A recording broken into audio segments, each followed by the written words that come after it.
मुझे वायुसेना प्रमुख का दावा स्वीकार करना बहुत कठिन लगता है, क्योंकि कल ही मैंने एक रूसी विशेषज्ञ से बात की थी जो S-400 के बारे में सब कुछ जानते हैं। यह निश्चित रूप से कहना कि किसी लक्ष्य का नाश कर दिया गया है संभव नहीं है। मेरा मतलब है, मैं उम्मीद नहीं करता कि कोई भारतीय वायुसेना प्रमुख ऐसी बातें कहेगा। मेरा मतलब है, यह एक वायुसेना प्रमुख के योग्य नहीं है। नहीं। तो ये वायुसेना प्रमुख के योग्य नहीं है? हाँ, बिल्कुल भी नहीं। अगर वास्तव में ऐसा हुआ होता कि जो F-16 विमान रखरखाव के लिए वहां थे, जैसा कि प्रमुख ने कहा, उन्हें और अधिक नुकसान पहुंचाया गया होता, तो निश्चित रूप से अमेरिकियों को इसके बारे में पता चल जाता और अमेरिकी इस बारे में जरूर बात करते। हवाई वर्चस्व हासिल करना वह केवल पाकिस्तान वायुसेना ने ही किया। भारतीय वायुसेना ने कम से कम मेरी जानकारी में कोई भी एयर टू एयर टकराव नहीं किया है, और खासकर मल्टी डोमेन ऑपरेशन के साथ, जो एक नया विचार है जिसे पाकिस्तान वायुसेना ने दुनिया को समझाया है। और यही कारण है कि पाकिस्तान वायुसेना प्रमुख एयर चीफ मार्शल बाबर को भी तुरंत वॉशिंगटन में आमंत्रित किया गया, ताकि वे समझा सकें कि उन्होंने मल्टी डोमेन ऑपरेशन कैसे किए, कि हमारे पास सबूत हैं, और उन्होंने 4 राफेल विमानों के गिराए जाने के सबूत पेश किए। और जो सबूत उन्होंने दिए हैं वे नंबर हैं जो एयरफ्रेम की पूंछ पर मौजूद हैं। जहां तक दुनिया का सवाल है, खुद यह तथ्य कि भारतीयों ने इस पर चुप्पी साध रखी है, तो वे इसे सच मान लेंगे। पाकिस्तान की सैन्य और भू राजनीतिक स्थिति काफी ऊपर चली गई है। यह एक मुख्य कारण है कि 17 सितंबर को पाकिस्तान और सऊदी अरब के बीच रणनीतिक आपसी रक्षा समझौता हुआ था, और यही वजह है कि आज मध्य पूर्व के अन्य देश, जिनमें कतर, तुर्की, मिस्र भी शामिल हैं, इस समझौते में शामिल होने के लिए उत्सुक हैं। और यही शुक्रवार को वायुसेना प्रमुख ने दावा किया कि भारत ने 12 या 13 पाकिस्तानी विमानों को मार गिराया, जिनमें से 9 या 10 लड़ाकू विमान थे, जैसे कि F-16 और JF-17। यह किस प्रकार के सबूतों पर आधारित है? ऑपरेशन सिंधु के प्रभावी रूप से समाप्त होने के 5 महीने बाद ही यह खुलासा क्यों किया जा रहा है, और अंतरराष्ट्रीय स्तर पर इसे किस तरह से लिया जाएगा? उतनी ही महत्वपूर्ण बात यह है कि ऑपरेशन सिंधु के दौरान भारत की अपनी हानि क्या रही। वायुसेना प्रमुख ने इन्हें मनोहर कहानियां कहकर खारिज कर दिया। क्या उनका ऐसा करना सही था? अब मेरे साथ जुड़ रहे हैं फोर्स मैगजीन के संपादक प्रवीण सोनी। प्रवीण सोनी, शुक्रवार को वायुसेना प्रमुख air chief marshal AP Singh ने दावा किया कि ऑपरेशन सिंधु के दौरान भारत ने 12 या 13 पाकिस्तानी विमानों को मार गिराया, जिनमें से कुछ हवा में और कुछ जमीन पर थे। इनमें 9 या 10 लड़ाकू विमान, जैसे कि F-16 और JF-17, एक C-130 विमान, संभवतः 2 एयरबोर्न अर्ली वार्निंग विमान शामिल हैं। तो मैं शुरुआत में आपसे पूछना चाहूंगा, वायुसेना प्रमुख द्वारा किए गए इस दावे पर आपका क्या जवाब है? करण, मुझे वायुसेना प्रमुख का दावा स्वीकार करना बहुत कठिन लगता है, क्योंकि कल ही मैंने एक रूसी विशेषज्ञ से बात की थी जो S-400 के बारे में सब कुछ जानते हैं, और उन्होंने मुझे यह पुष्टि की कि हाँ, S-400 में 36 लक्ष्यों को साधने की क्षमता है, लेकिन यह निश्चित रूप से कहना कि किसी लक्ष्य का नाश कर दिया गया है संभव नहीं है। और फिर उन्होंने कहा, शायद अगर विमान बहुत धीमी गति से चल रहा हो तो हाँ, और एक हद तक यह कहा जा सकता है कि हाँ, उसे मार गिराया गया है, उसे गिरा दिया गया है, लेकिन लड़ाकू विमानों के मामले में बिल्कुल नहीं। इसलिए अगर आपने ध्यान दिया हो तो वायुसेना प्रमुख ने अपने बयान में बहुत सावधानी बरती है। उन्होंने जो कहा है वह यह है कि मेरे पास इस बात के सबूत हैं कि एक विमान को S-400 द्वारा मार गिराया गया। उन्होंने कहा कि हमारी लंबी दूरी की मिसाइल ने यह 300 किलोमीटर की दूरी पर किया गया था, और वह विमान AEW&C विमान था, जो एक धीमी गति से उड़ने वाला विमान है। जहां तक लड़ाकू विमानों का सवाल है, इस बार जो नई बात उन्होंने कही है, 5 लड़ाकू विमानों की, JF-17 और F-16, जैसा कि आपने अभी दोहराया, उन्होंने कहा यह वही है जो हमारा सिस्टम हमें बताता है। तो जहां तक रूसी विशेषज्ञ का सवाल है, उन्होंने मुझसे पुष्टि की कि यह संभव नहीं है। तो यह वह हिस्सा है जो S-400 द्वारा किया गया था। अब अगर आप चाहते हैं कि मैं सुनिए, क्या मैं आपको रोक सकता हूं? और चलिए समझते हैं कि रूसी विशेषज्ञ ने आपको क्या बताया था। रूसी विशेषज्ञ ने आपको बताया कि S-400 के लिए फाइटर जेट्स के साथ संलग्न होना संभव है, हाँ, लेकिन यह बताना संभव नहीं है कि आपने उन्हें मार गिराया है या नहीं। दूसरे शब्दों में, यही इसका अनजान हिस्सा है कि हम उन विमानों को गिराने में सफल हुए या नहीं। बिल्कुल, यही उन्होंने पुष्टि की थी। तो इसका मतलब है कि जब एयरफोर्स चीफ कहते हैं कि हमारे पास 300 किलोमीटर से भी ज्यादा की एक लंबी दूरी की स्ट्राइक थी, जो कि एक अर्ली वार्निंग या सिग्नल्स इंटेलिजेंस एयरक्राफ्ट पर हुई थी, तो वह हिस्सा सही हो सकता है। बिल्कुल सही। लेकिन जब वो आगे जोड़ते हैं कि F-16 और J-17 के बीच के 5 हाईटेक फाइटर भी मार गिराए गए, तो इसके बारे में हमें वास्तव में कुछ पता नहीं है। और यही वजह है कि एयरफोर्स चीफ भी अपने बयान में सतर्कता बरत रहे थे जब उन्होंने कहा, जैसा कि हमारा सिस्टम हमें बताता है। इसका मतलब है कि उन्होंने खुद जिम्मेदारी नहीं ली। यह नहीं कहा कि हमें पता है कि ऐसा हुआ, हमारे पास सबूत हैं। उन्होंने पूरी बात सिस्टम पर डाल दी। ये एक और बहुत महत्वपूर्ण बिंदु है जो आप उठा रहे हैं। जैसा कि आपने कहा, एयरफोर्स चीफ ने खुद भी अपने बयान में सतर्कता बरती। उनका वाक्य था, यही हमारा सिस्टम हमें बताता है। दूसरे शब्दों में, वह अपनी उपलब्ध खुफिया जानकारी पर निर्भर कर रहे हैं। उन्होंने अब तक जनता को कोई निर्णायक स्पष्ट सबूत नहीं दिया है। करण, यह खुफिया जानकारी की बात नहीं है, यह सिस्टम की बात है। हम अभी सिर्फ S-400 सिस्टम की ही बात कर रहे हैं। तो इन हत्याओं का श्रेय S-400 सिस्टम को दिया गया है। और जिन 5 लड़ाकू विमानों की उन्होंने पहली बार बात की थी 3 अक्टूबर को, जो नया दावा उन्होंने किया है, उस पर उन्होंने कहा है, हमारा सिस्टम हमें बताता है। यहाँ वह S-400 सिस्टम का ही जिक्र कर रहे हैं। और रूसी ने आपको बताया है कि सिस्टम यह निर्णायक रूप से नहीं बता सकता कि वे 5 लड़ाकू विमान मारे गए थे या नहीं। यह बता सकता है कि उन्हें निशाना बनाया गया था, लेकिन पुष्टि नहीं कर सकता कि वे मारे गए। बिल्कुल सही, एकदम सही। और इसीलिए जब एयर चीफ कहते हैं, यही हमारा सिस्टम हमें बताता है, जो लोग जानते हैं कि उस सिस्टम की क्षमता क्या है, वे तुरंत समझ जाएंगे कि यह एक अनुमान है जो हम लगा रहे हैं। हाँ, यह बिल्कुल सही है। क्या अनुमान शब्द सही है? यह सही है। अनुमान शब्द वास्तव में सही है। अब मैं आपके साथ दूसरा मुद्दा उठाना चाहता हूं। आप इस बात को कैसे देखते हैं कि हालांकि एयर चीफ ने अगस्त में दिए गए एक व्याख्यान में अस्पष्ट रूप से पाकिस्तानी विमानों को मार गिराने का जिक्र किया था, लेकिन यह अधिक विशिष्ट विवरण लगभग ठीक 5 महीने बाद ही सार्वजनिक किए गए, जब ऑपरेशन सिंधु प्रभावी रूप से समाप्त हो चुका था। दूसरे शब्दों में, उन्होंने हमें यह विशिष्ट विवरण देने के लिए 5 महीने इंतजार किया। आप इसे कैसे देखते हैं? आप जमीन पे हुई हत्याओं की बात कर रहे हैं? बिल्कुल सही। हाँ, तो आप देख सकते हैं कि उन्होंने इसे खुफिया रिपोर्ट्स के हवाले से बताया है। और जो उन्होंने कहा है वह ये है कि हमने 4 से 5 F-16 विमान जो एक एयरबेस पर मरम्मत के लिए थे, उन्हें नुकसान पहुंचाया या नष्ट किया है। और साथ ही हमने पाकिस्तान एयरफोर्स के एक AWNC और एक C-130 विमान को भी नुकसान पहुंचाया या नष्ट किया है, जो हैंगर में या टरमैक पर खड़े थे। यही उन्होंने कहा है। अब हमारे पास ये क्षमता है, हमारे पास एयर टू ग्राउंड मिसाइलें हैं जो यह कर सकती हैं। लेकिन क्या यह वास्तव में हुआ है, यह निर्णायक नहीं है। इसीलिए प्रमुख ने इसे खुफिया रिपोर्ट के हवाले से बताया है। और कौन कौन सी खुफिया रिपोर्ट्स हैं, यह हमें नहीं पता, और न ही उन्होंने उन्हें स्पष्ट किया है। लेकिन फिर भी आप एक बहुत महत्वपूर्ण बात कह रहे हैं।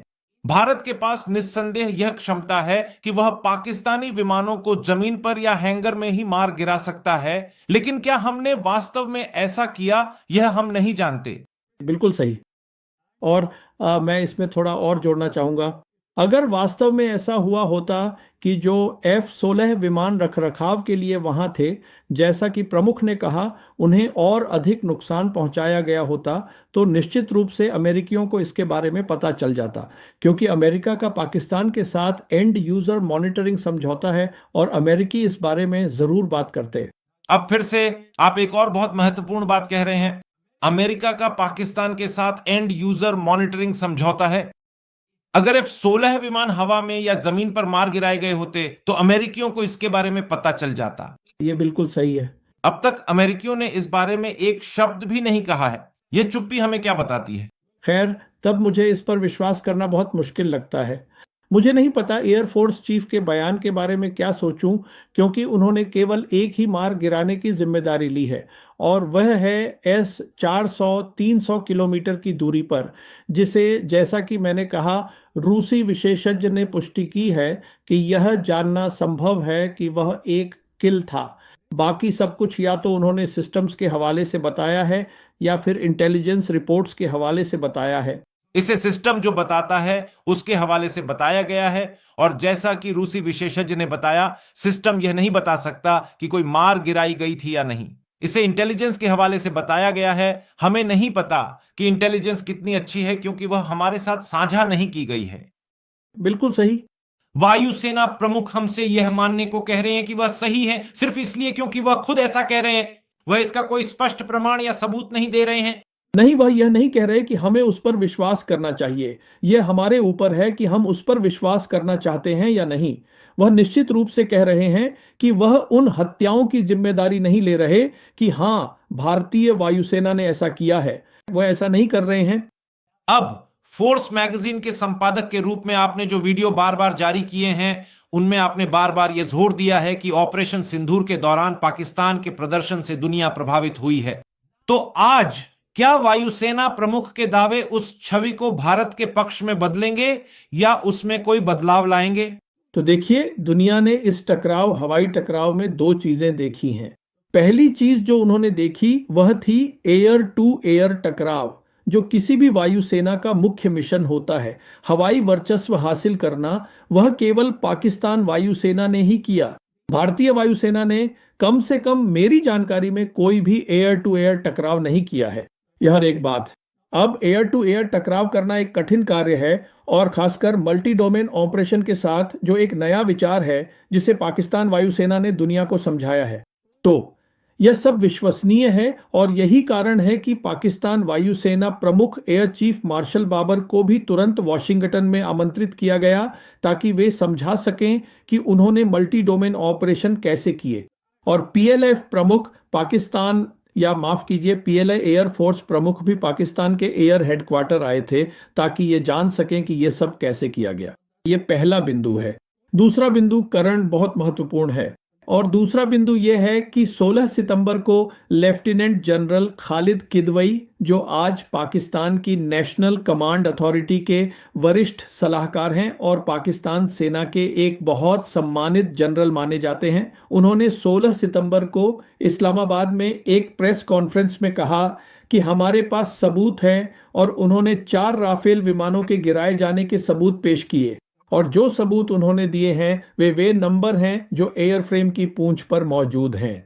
और जो नंबर उन्होंने बताए हैं वे हैं BS-001, BS-0021, BS-0022 और BS-0027। तो उन्होंने ये आंकड़े दिए हैं, और इसके साथ ही उन्होंने दावा किया है कि कुल 7 विमान थे, लेकिन 4 के लिए। बाकी 3 के बारे में उन्होंने कहा कि वे सुखोई 30, मिग-29 और मिराज 2000 थे, लेकिन इसके लिए उन्होंने कोई सबूत नहीं दिया है।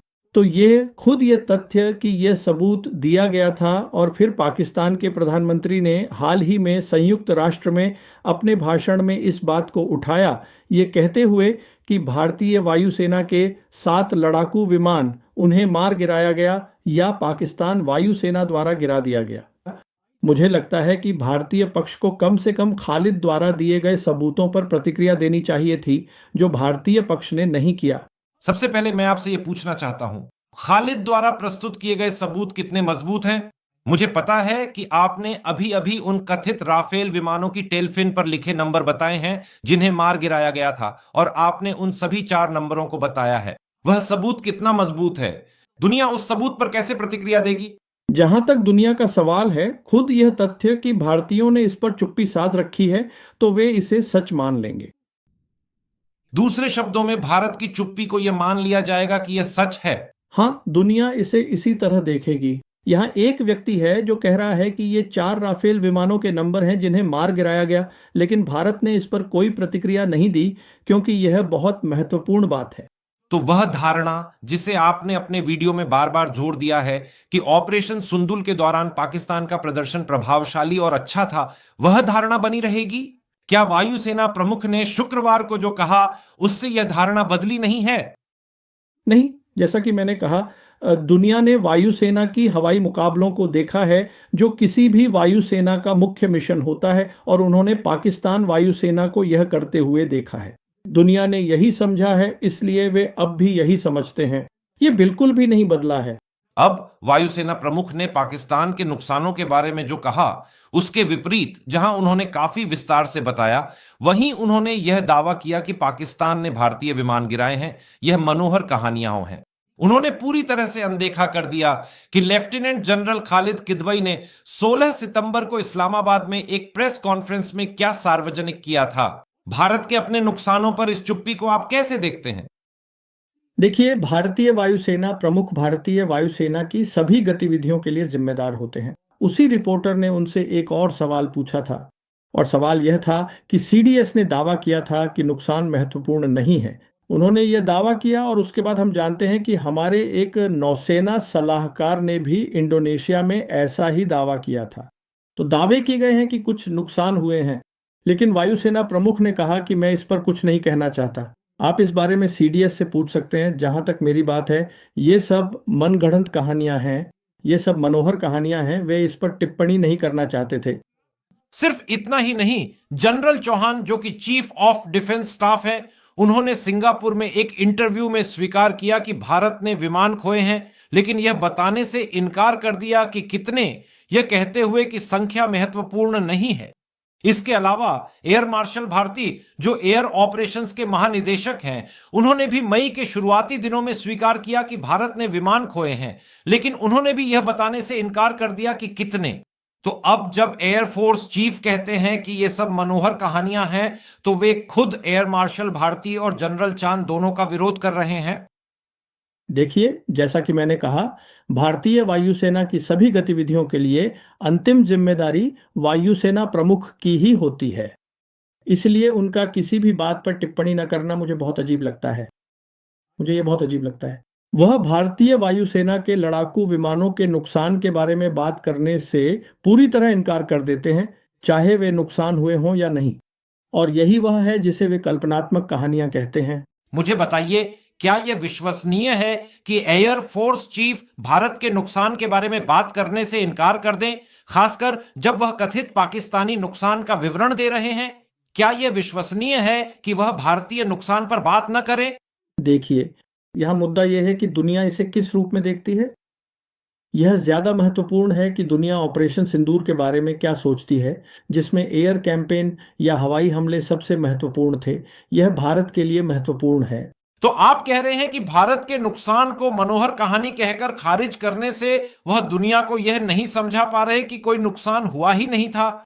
नहीं, वे बिल्कुल भी आश्वस्त नहीं हैं, क्योंकि कोई सबूत कुछ भी नहीं दिया गया है, या वह इस पर बात भी नहीं करना चाहते। असल में वह तो यहाँ तक कहते हैं कि ये अच्छा है कि वे अंदाज़ा लगाते रहें कि हमारे कितने विमान।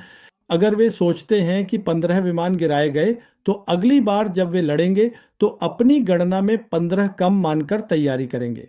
मेरा मतलब है, मैं उम्मीद नहीं करता कि कोई भारतीय वायुसेना प्रमुख ऐसी बातें कहेगा। इसका जवाब आपको प्रभावित नहीं कर पाया? नहीं, बिल्कुल नहीं। मेरा मतलब है, यह एक वायुसेना प्रमुख के योग्य नहीं है। नहीं। तो ये वायुसेना प्रमुख के योग्य नहीं है? हाँ, बिल्कुल भी नहीं।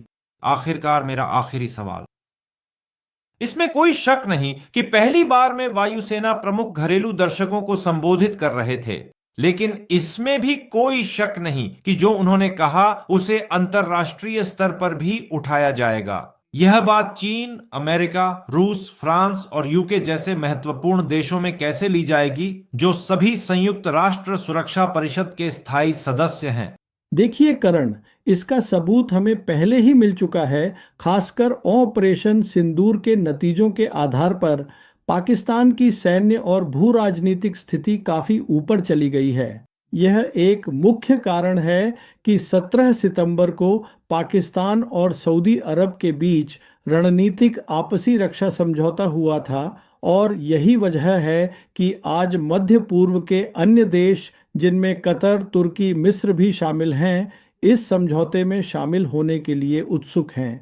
और यही कारण है कि आज जीसीसी के बाकी 5 सदस्य देश भी इसमें शामिल होने के लिए इच्छुक हैं। और यही कारण है कि ईरान वास्तव में पाकिस्तान और सऊदी अरब के बीच हुए इस समझौते से काफी खुश है।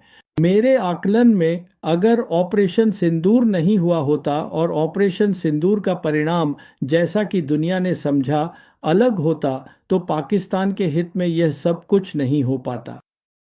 और आप यह भी कह रहे हैं कि वायुसेना प्रमुख का यह दावा कि उन्होंने 12 से 13 पाकिस्तानी विमानों को मार गिराया, जिनमें 9 से 10 फाइटर जेट्स जैसे F-16 और JF-17 शामिल हैं, यह दावा दुनिया को प्रभावित नहीं करेगा।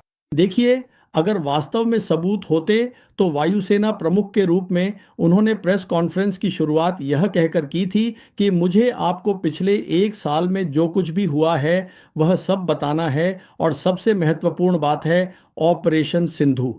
उन्होंने एयर वॉर के बारे में तो बिल्कुल भी जिक्र नहीं किया।